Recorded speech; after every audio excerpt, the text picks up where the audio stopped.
The JFK files. I'll be Daddy Jesse and tell you my thoughts on that. We're going to talk about what's going on within the Democrat Party, what's going on around the world. Trump talked to Putin. Are we about to have peace? All that and more coming up on I'm Right.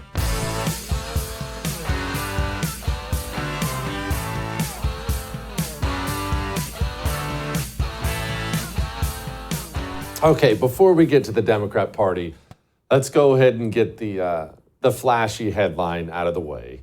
And as you can probably already tell by the tone of my voice, I'm going to have to be Daddy Jesse here. Look, it's not that I love being Daddy Jesse, all right? The country needs fathers. The country needs dads. They need dads like the one I had, where you're having a good time and you're being an idiot, and dad has to step in, turn on the lights, turn down the music, and say, okay, straighten up. Let's do the real world here. I know the JFK files got released. I got it. And everyone's still sifting through it. 80,000 pages. Nobody's gone through all that yet. And in case you're wondering, yes, I'm going to go through it. I'm going to meander my way through it. But don't expect some groundbreaking thing that you didn't know or assume before, for this one very, very simple reason. What does it take to kill the President of the United States of America? It takes a lot. It takes a lot of organization, commitment, honestly, resources, not even necessarily money. How do you even put everything into place? Whether it's a lone gunman, Lee Harvey Oswald, or CIA, or the mob, or who knows, the Russians, I don't know.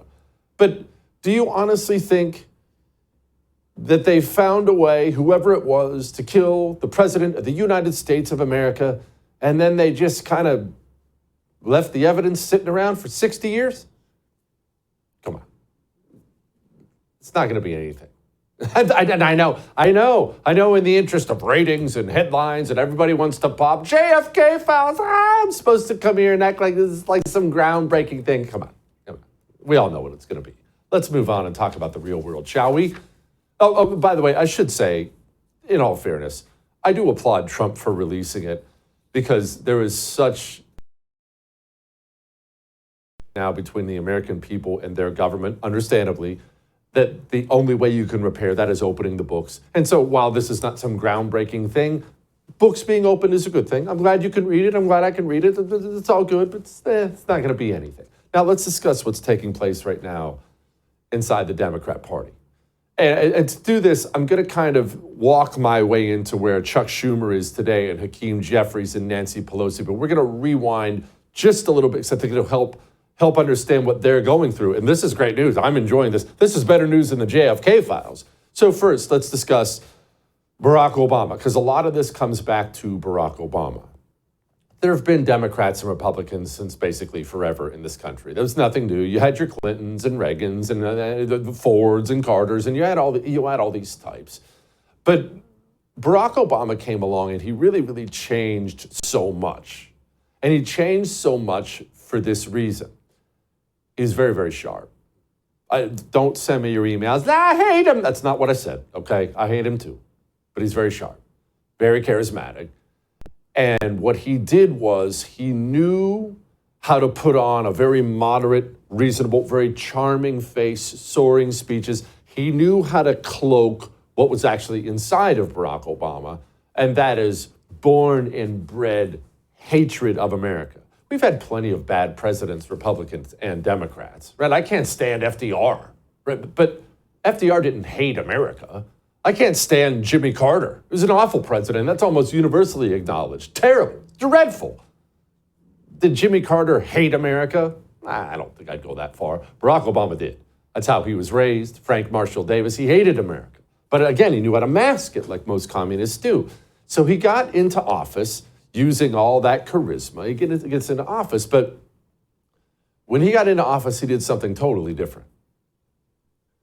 He started putting into place throughout the government the most radical anti-Americans he could find. And not just in normal places where a president would, Secretary of State or ambassador to this.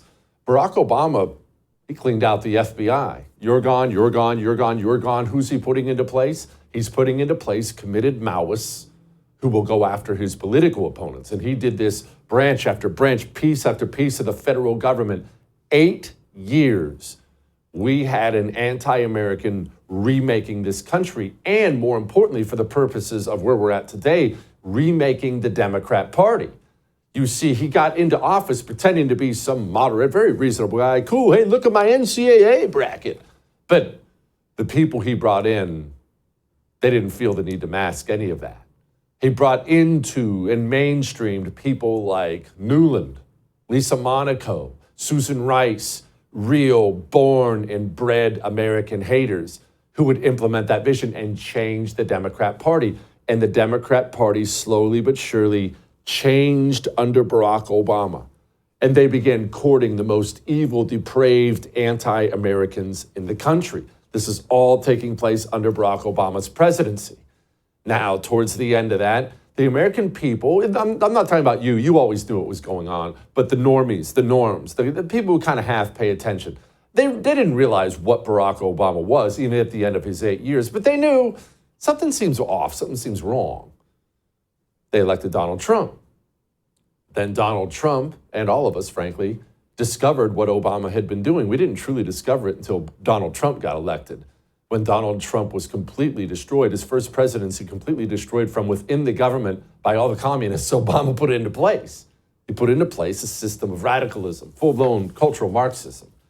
Destroyed Trump's presidency. They impeached him a couple times. But during this entire time, the party's going further left, further left, further left, more rabid to a level we'd never really seen before.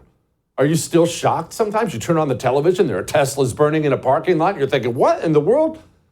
Barack Obama helped author all of this stuff. So Donald Trump gets impeached, gets his presidency destroyed for 4 years, and they install Joe Biden. Now, this is when all the stuff, all the problems of the modern Democrat Party got turned into hyperdrive. The modern Democrat Party would actually have been better off without Joe Biden because Joe Biden got elected, only Joe Biden is a walking cadaver with dementia. He can't think, he's not strong, he doesn't know anything. He walked around drooling on himself, and he put those very same Maoists all around him, and he was never strong enough to keep them in check. So they just did things like, hey, let's open up the border. And there's Joe in the corner, border? And then it just kept taking that further. Well, wait a minute, let's not just open up the border. Let's bring in as many people as we can. And there's Joe drooling on himself. Okay, let's fly them into the country. Hey, somebody create an app so they can just come in by an app. And they brought in as many rapists and murderers in the country. And there's Joe drooling on himself, never able to keep the worst instincts of the Democrats in check. And along this way, Nancy Pelosi was there too. Getting older, you see. Remember Donald Trump's presidency the first time? Remember when he got impeached? Do you know it was Nancy Pelosi who fought off that impeachment for a couple years because she knew it would make her party look bad? It's not that I love Nancy Pelosi, but she was old enough, savvy enough to know, guys, it's going to make us look bad. It's going to go too far. Finally, she broke. And the animals came storming through. As Nancy Pelosi got older and weaker, Joe Biden, old and weak, the savages that were brought into the Democrat Party. All this began under Barack Obama. The savages came in and slowly but surely started taking over the Democrat Party. And I told you about this years ago that this was happening, that the Pelosi types, the Joe Biden types, really what was getting them was father time. None of us are getting younger. Look at me. None of us are getting younger. They got older, they got weaker, as we all will.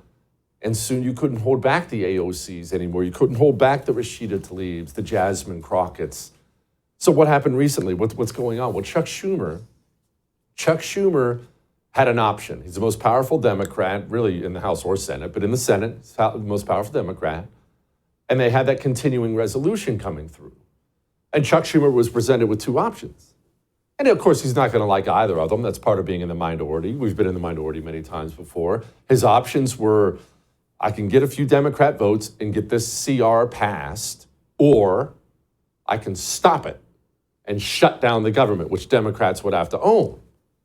And his options are awful because Americans liked what was in the CR, because things that were in the CR were things like border security, things like that. Americans wanted that stuff in the CR. They wanted it in there. And I realize there's another bill coming, but Americans wanted the CR. Chuck Schumer looked at his party and said, hey, the smart thing politically is to pass the CR. Maybe if we don't, we look terrible. So we passed it. The Democrat Party now, run by the animals, is in full-blown revolt. Chuck Schumer had to cancel his book tour, not because of you or me. He had to cancel the book tour because the street animals across the country, the Democrat base, they're so angry with him that we're going to protest and scream at him and things. Today, he's out there trying to do this apology tour. Democrats are talking about they're going to Medicaid centers. They're going to people who would be deprived and Senator, people held. don't have faith in the Democrats. Well, let me say this. And it gives me no pleasure to say this to you because we are friends, but I think you caved. I think you and 9 other Democrats caved. I don't think you showed the fight that this party needs right now. So a lot of people responded to the anguish. I appreciate it. I am I wake up 3 a.m. sometimes so worried about the future of the country under these oligarchs or klepto, whatever, or, oligarchs, I guess. Yes. And, but you know what their attitude is? I made my money all by myself. How dare your government take my money from me? I don't want to pay taxes. Or, I built my company with my bare hands. How dare your government tell me how I should treat my customers, my the land and water that I own, or my employees? They hate government. Government's a barrier to people, a barrier to stop them from doing things. They want to destroy it. We are not letting them do it, and we're united. Those last little bits, what did you see there? Does Chuck Schumer really wake up at 3 a.m. upset about Elon Musk? No, he doesn't care about any of that stuff. Does Chuck Schumer really think it's smart to tell you that you're not supposed to keep your business and keep your money? No, that little tidbit, you're going to see that on campaign ads in the midterms. That was a disastrous thing to put on television. So what's he doing? Why would he say it? He's trying to keep the animals at bay. He's trying as best he can to placate the savages in his party. Look, Hakeem Jeffries is the minority leader in the House of Representatives. He and Schumer should be like this. Hakeem, he knows there's trouble. Is it time for new leadership in the Senate? Next question. Mr. Leader, first, can you clarify? That's an easy answer unless you're Hakeem Jeffries and you're also trying to keep the animals in check. And the animals don't want to be kept in check, you see. Again, clear back to Barack Obama, this is what the Democrat Party became. The squad, they can't get their face off the news. Chuck Schumer, I guess the Senate Democratic leader, your senator, said at this meeting that he is going to vote for cloture. He is going to vote to allow there to be a simple majority vote. You think that's wrong? I believe that's a tremendous mistake. To me, it is almost unthinkable why Senate Democrats would vote to hand the few pieces of leverage that we have away for free when we've been sent here to protect Social Security, protect Medicaid, and protect Medicare. You're close with Congresswoman Alexandria Ocasio-Cortez of New York. Some of your fellow House Democrats say, and not just progressives, by the way, we've heard that moderates have said this too, that they're ready to support her to challenge Chuck Schumer in a Democratic primary. Would you get behind that? That's 4 years from now. If you were asking me at least in 2 years, then I would have an absolute answer. But I can tell you that there are a lot of people that are watching his leadership in this moment. This is the moment. We don't even know what elections will look like in 4 years if we will have elections. And so I definitely think that younger, fresher leadership may be something that many of us, not just depending on what part of the spectrum you're on, but many Americans may be looking for, especially in the state of New York. They're in complete disarray. As the old guard fades away, the young savages are taking over. Kind of frightening, but kind of hilarious to watch. All that may have made you uncomfortable, but I am right. Now, this may make you uncomfortable too. The election of Donald Trump didn't save America. It bought us some time. It bought us time to win critical local and state elections that will actually save America. There's one happening in Wisconsin. Are you paying attention? Are you involved? Talk to former Governor Scott Walker about it in just a moment. Before we talk to him, let me talk to you about your cell phone service. Pure Talk is what you should have. Put your money where your morals are. We need to do this with everything, myself included. When we go out and purchase things, we need to make sure our money follows our morals. These gigantic cell phone companies, the AT&Ts, the T-Mobiles, the Verizons, they hate us.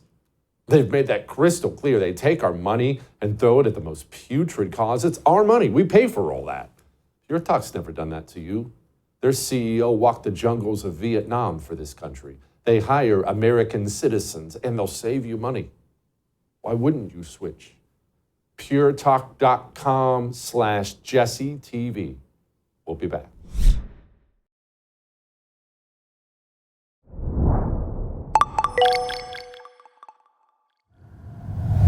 A reminder that I just got done telling you, the election of Donald Trump did not save America.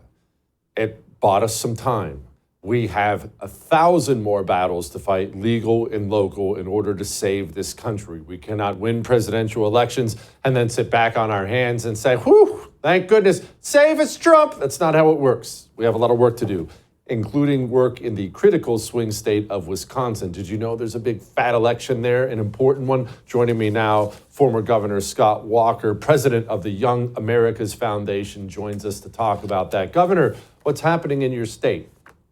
It's a battle royale, 47-47, the latest poll by the statewide Chamber of Commerce, so a reliable poll. And, this shouldn't even be close. Brad Schimmel, the conservative former attorney general, is running against a radically liberal, ultra left-winger out of Dane County named Susan Crawford, who's letting child sex offenders out and other awful things. But George Soros, Rex Hoffman, J.D. Pritzker, they're all putting millions into this state, and that's why it's incredibly close and incredibly important for us to win. Who is, I think I already know the answer to this question based on what you just said, but who's winning the money race? Are we even competing there? Or is this another one of those things where we're getting outspent by the Maoists? Well, we're being outspent, but it's actually surprisingly relatively close. I think that's because early on, I and a whole bunch of other folks from Wisconsin reached out to people across the country and mentioned what was at stake. This isn't just about the things I did here, the reforms that we did when we took on the big government union bosses years ago, or school choice, or even photo ID to vote requirements that will be gone if Susan Crawford's on the high court. This has a national implication, really twofold. One was an obvious one we've been talking about for the last month, and that is if Crawford gets in, her campaign invites even said this for a fundraiser she was on. They said their goal is to get rid of 2 seats currently held by Republicans in the House of Representatives from Wisconsin, as a new court will redraw the boundaries for those congressional districts. So right there, you could stop the president's agenda just by stopping what the majority in the U.S. House. And we saw how close it was over the last few weeks. But secondly, even more timely, we saw what happened this weekend when President Trump and his team did what they said they were going to do and get the worst of the worst, some of the worst criminals in the world, send them back to their countries of origin. And what do we got? A judge who's trying to block that. If Susan Crawford's on the bench with 3 other activists, radical, liberal, brazen political activists, they're going to stop the flow of horrendous criminals like that out of the state of Wisconsin. And that's another blow to the president's agenda. Governor, obviously this is a state you know well. It's a state you did so well in. Can you help me understand Wisconsin? It's a state I love. How can this woman even possibly compete? Money or no money? Every Wisconsinite I've ever met in my life is like the most down-to-earth, wonderful human being. Even the non-political people, they're just decent people. It's not San Francisco. I don't understand it. It's very much a slice of Americana here, except for pockets of Milwaukee and good chunks of the city of Madison. Madison is so liberal, they still have Bernie Sanders signs up from 2026. So this is an area who thinks Hillary Clinton was too moderate. And this shows you just out of touch. So you get those 2 big urban areas who are radically, overwhelmingly, not just Democrat, but liberal, socialist radicals out there. And then the rest of us have to offset that. And so that's really what the margins are about. You throw in the money, the mix. In the last 25 years, Wisconsin has been the closest battleground state in America. Now, thank God, We helped Donald Trump win it last year by a little bit more than we typically win.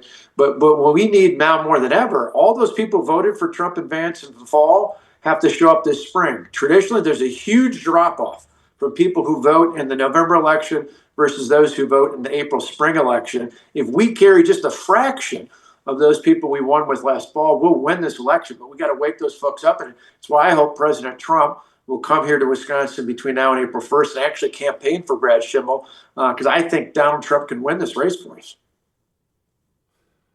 Governor, before I let you go, people were watching all over the country, not just Wisconsin. Is there anything people around the country can do to help, or do we all just have to sit back and pray and cross our fingers? Well, SchimmelForJustice.com is Brad Schimmel's site. He's a former attorney general, career prosecutor, versus Susan Crawford, who, Brad puts people away for a long time. She lets them out too early. Couldn't be a starker contrast. But I think what people could do is what they did for me. Remember years ago when we had that recall election and all the protesters from around the country, counter it, not just send money, make phone calls, reach out to anyone you know in Wisconsin, anyone who's got connections to Wisconsin, volunteer to help out with the campaign or with the party, making calls as it was for me in that recall election. People in all 50 states connected to help us win the recall, which was the first of its kind in America. We won with more votes than we did the first time around. I think if we have that kind of pouring out, not just financially, but of people making calls, reaching out to people, texting, emailing, whatever you can do, let people in Wisconsin know how important this race is. Governor, appreciate you very much, sir. Come back soon. All right. How are you sleeping? It can be hard. Sleep can be hard to come by anymore. It's not hard to find something to get stressed out about. But what do? We reach for the worst things, because there's all kinds of things that'll help you sleep. I acknowledge that. All kinds of things. Doctor will write you a prescription for something. You can even pick something up at the gas station, put you right to sleep. But they all have the same thing in common. When you wake up, you feel horrible. You don't feel rested. You feel tired and groggy. It's awful. That's why you need Dream Powder from Beam, because it's natural stuff. It's a cup of hot chocolate. They have wonderful flavors, but that's not the best part. It has natural things in it, like melatonin, and you just kind of drift off to sleep. And then when you wake up, you feel wonderful because you didn't take some garbage pill.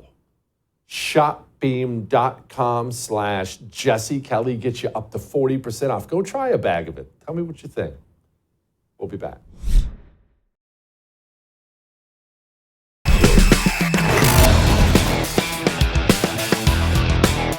Not just the student, we're going to do more. In fact, we every day now we're approving visa revocations, and if that visa led to a green card, the green card process as well. And here's why. It's very simple.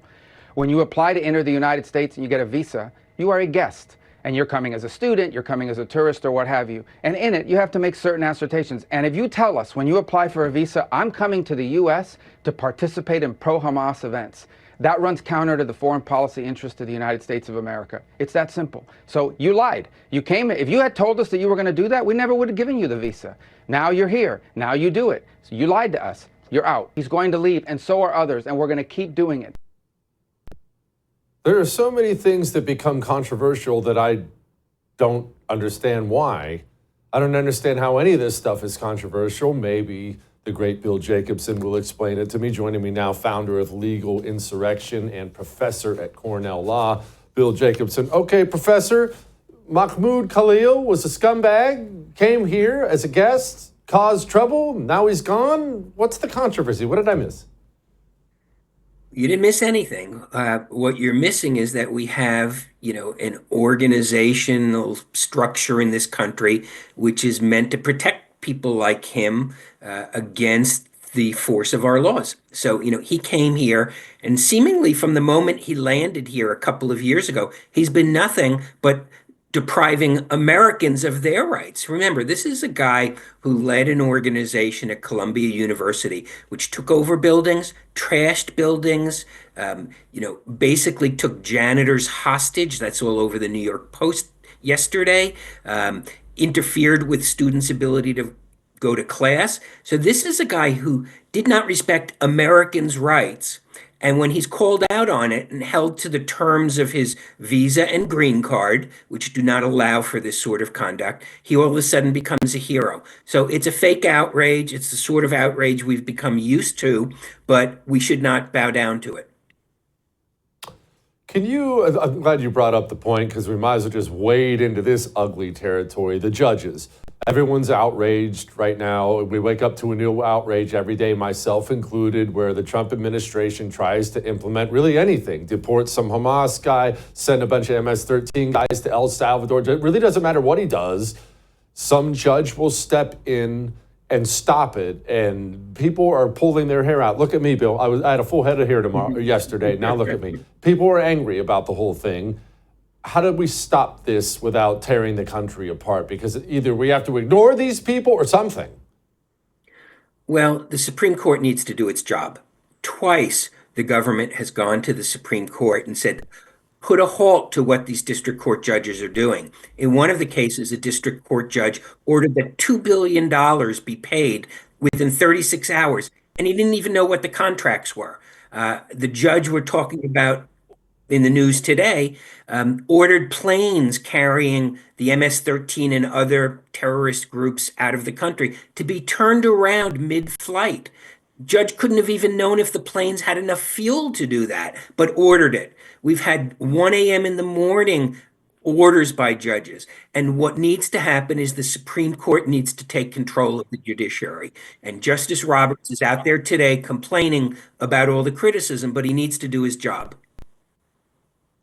Okay, I hate to play some childish game of what ifs, but I can't help but think about the future. What if they don't?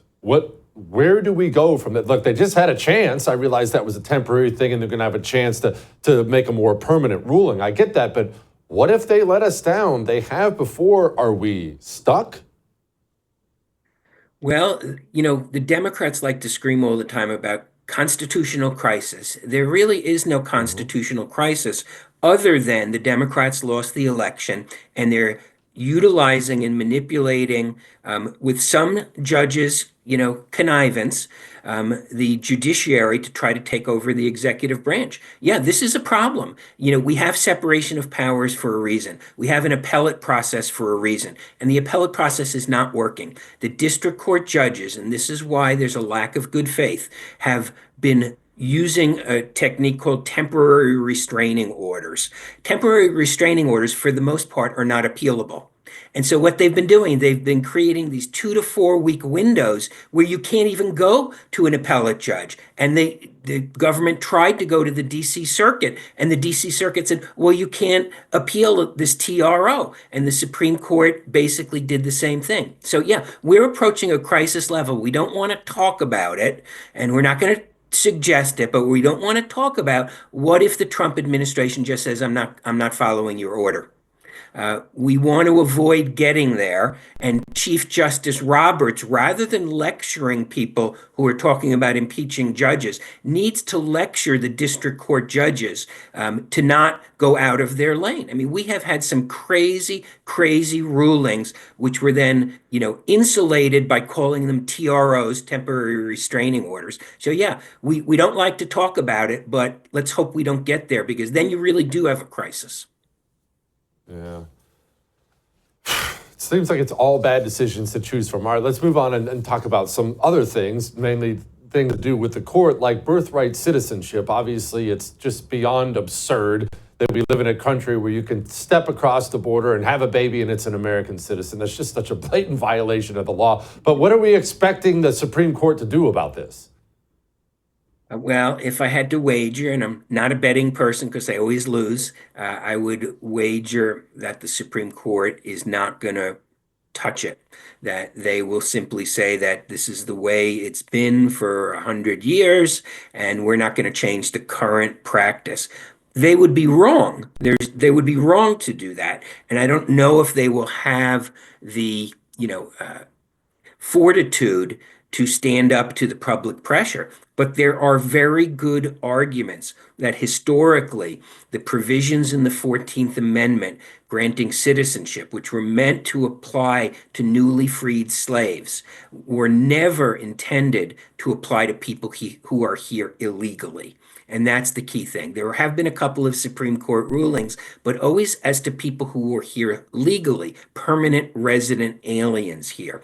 It has never been a situation where you can fly here on, a birthright tourism where you fly in from Asia or wherever you're flying in from. They put you up in a hotel in Los Angeles. You have your baby. You fly back to China or wherever, and your kid's now an American citizen. It's completely absurd. It's not what was intended. And there's very good historical arguments that that is beyond what was meant by the 14th Amendment. I just don't know if this court, having come under the pressure over abortion and reversing Roe v. Wade, is willing to go there. I mean, let's not forget, the Democrats whipped people into such a frenzy that some lunatic with a gun showed up on the doorstep of Justice Kavanaugh over the abortion decision. So I don't know if they will have the strength to do it, but I believe it would be the right decision. All right, finally. The pardon pen. Obviously, Trump made a bunch of waves yesterday, put out a social media post that the Joe Biden pardons are null and void because he was a cadaver and it was all auto pen. And I had to play Daddy Jesse on the air and let everybody know it's not how it works. As much as I want those pardons to go away, they're not going to go away. It doesn't really matter what we want. That's reality. But Bill, feel free to slap me around with your version of it. Well, this is a thing which, in the popular conception, I think makes perfect sense. That if he didn't actually sign it, how is it a real pardon? The Constitution doesn't require that a pardon even be signed. You can read the provision in the Constitution on pardons, grants the president the power of, I think it's called reprieve and pardon. Does not say you've got to sign it, doesn't say you have to sign it yourself, doesn't say you have to use a ballpoint pen, which of course didn't exist at that time, doesn't say any of that. But I think there is a very serious issue, which is going to have to be brought forward in the right way, which is if Joe Biden did not sign it, did he specifically authorize the auto pen to be used if the auto pen was used? Did he even know about the pardons or the clemencies? And if he did not know about it, and if he did not direct the auto pen to be used, I think you've got a real issue there. The only way it comes up is if the Trump administration, federal prosecutors, move to prosecute somebody who got a pardon, and they would then say, hey, you can't do that. Here's the pardon. Here's the piece of paper. The government would have to then come in with proof that it was not validly issued. Just like any other document, if somebody signs your name to something and you didn't authorize them to do that, you're not bound by it. I don't know if the government has that proof, but if the only thing they've got is that the auto pen was used, and if Joe Biden authorized it, there's probably nothing there. And obviously, you're the legal expert. I'm the furthest thing from it. How do we prove that he didn't authorize it? Because it would seem to me the key witness in this whole case is somebody that has already been decided is not even mentally fit to stand trial, and that was a year ago. What are we going to go ask Joe Biden if he remembers? He doesn't remember what he had for breakfast. Well, that's true. So he can't be a witness as to his remembering, but there were people around him. What time of day was it used? Who was there when it was used? What were the communications? Where are the emails? Where are the text messages?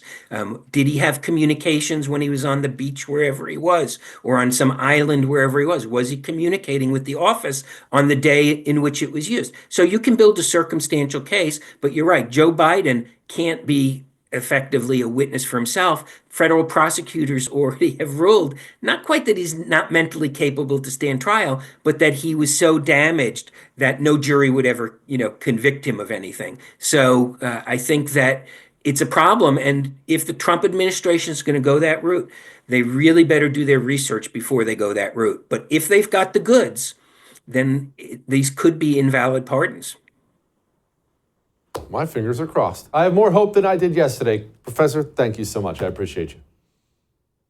Lighten the mood. Next.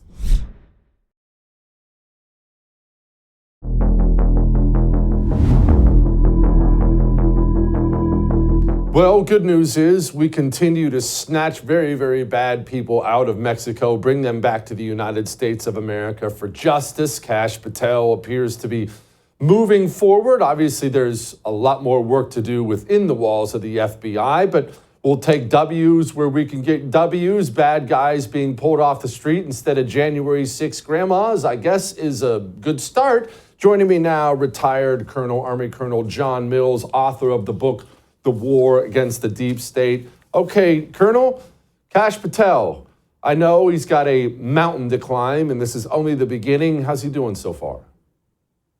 Well, I think going really well, Jesse. It's this thing with Mexico. You read between the lines what is going on.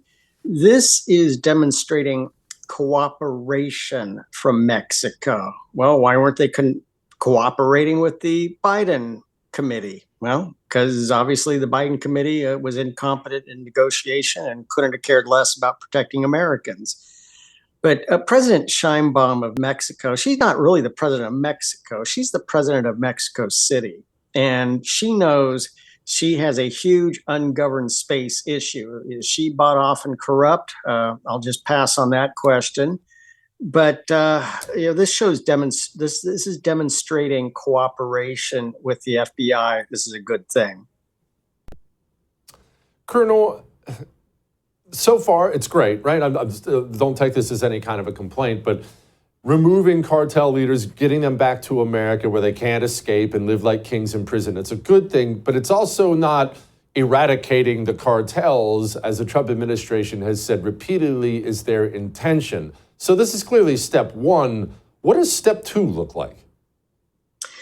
Well, that's a great question. I just had a special operator on my podcast, and we were going over through this, and I got a long planning experience. These things, there's a number of deliberate steps that need to be taken place, and we want to apply increasing pressure. But right now, as we speak, a huge event is ongoing in Mexico, and that seventh group, Seventh Special Forces group, is conducting training of Mexican Marines and naval elements. This is. I know it's hard to trust anybody in Mexico, but these folks are pretty good, and about as good as you can get as far as the trust level.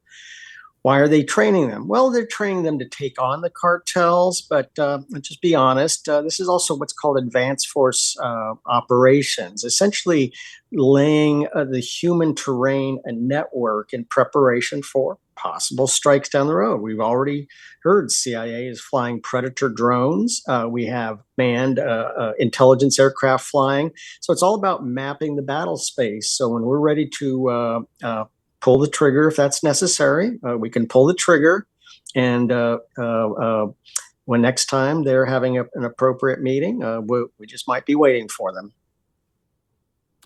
Colonel, Trump spoke today to Vladimir Putin. I was not on the phone call. I'm reasonably sure you were not on the phone call, but I'm thrilled there was a phone call. I can't believe we got to the point where this is somehow controversial. The American president, when trying to broker a peace deal, should be speaking to both sides, should he not? Oh, absolutely. And this is on this topic of Ukraine. I've always tried to be America first. I am not taking sides or cheerleading for either side in any way, shape, or form. And that's, I think, the downfall. Some people have been cheerleading. You got to talk to both sides. And what I think is really the wrong approach is Democrats will say, yeah, they want peace, but Putin is the enemy. Okay, this is peace. This is peace discussions 101. You can't conduct peace negotiations when you're saying one side is evil and one side is right. That's not how successful peace negotiations are conducted. Okay, plenty of blame and fault to go around with everyone here. So if we're interested in peace, you've got to talk to both sides.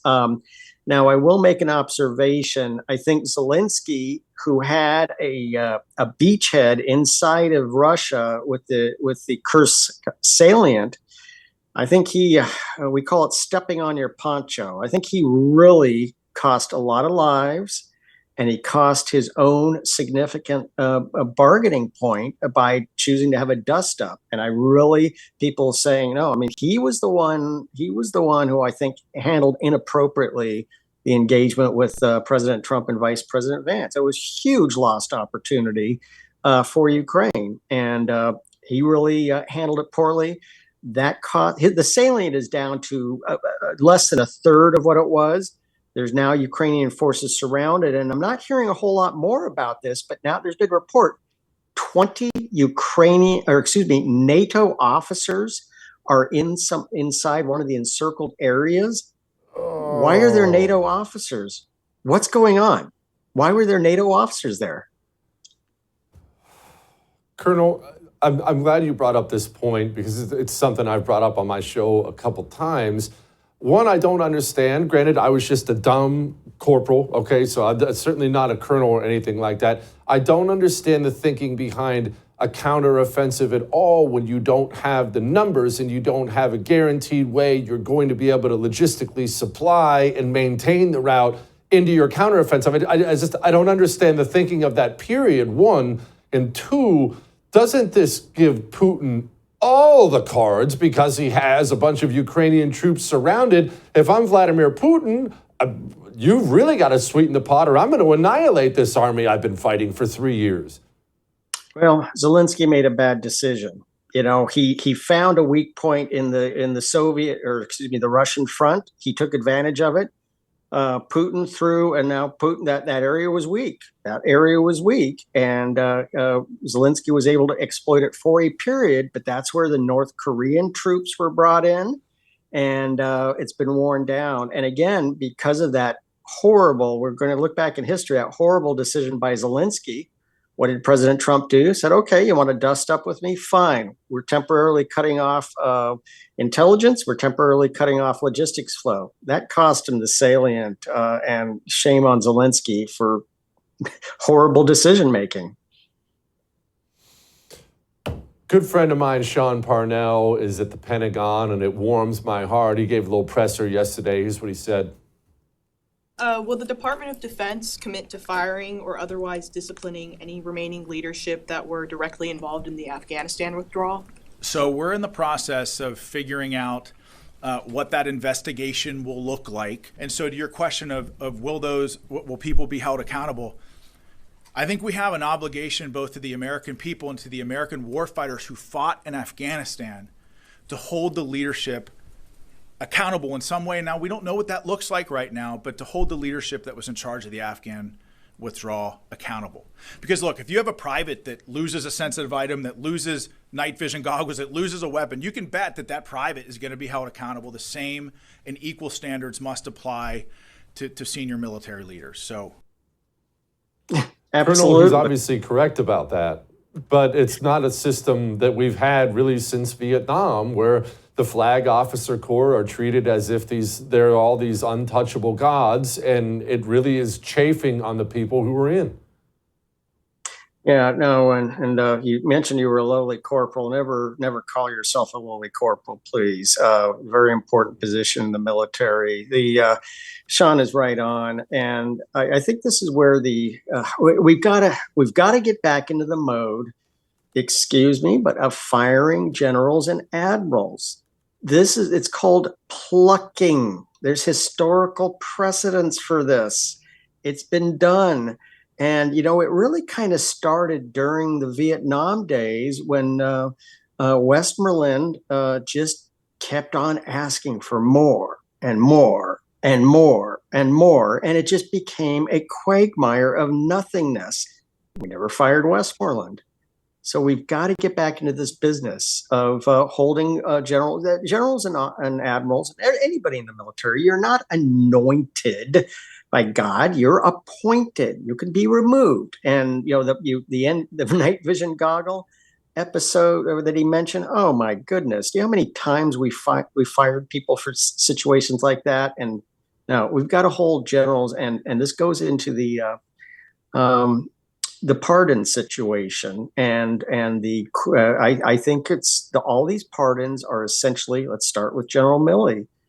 I don't think those pardons are legally valid. So I think we have an opening, and I think we have probably our first general who should be called back onto active duty to face responsibility. No doubt. Colonel, thank you, sir. Come back soon, please. All right. Lighten the mood. Next.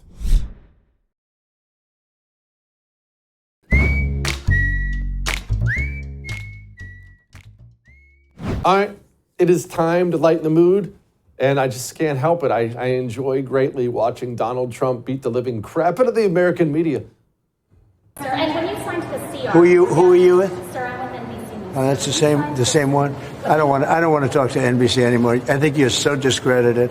Mr. President, Is there any evidence of a link to terrorism, or is it just his point of view?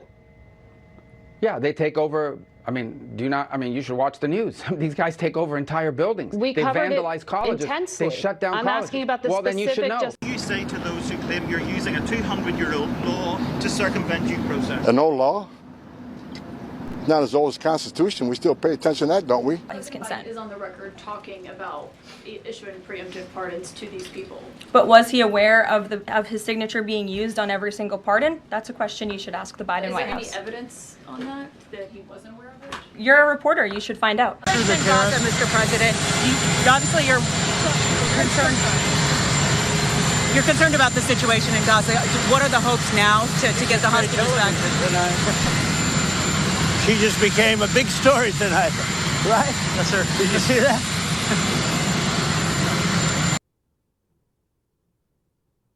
I'll see you tomorrow. I would thank you for coming to my YouTube channel, but I know how brilliant it is, and I know you love it here. So subscribe and watch. We're going to start really ramping things up and putting some funny stuff, some interesting stuff out there, some collaborations. Either way, my YouTube channel is officially the place to be. So stick around.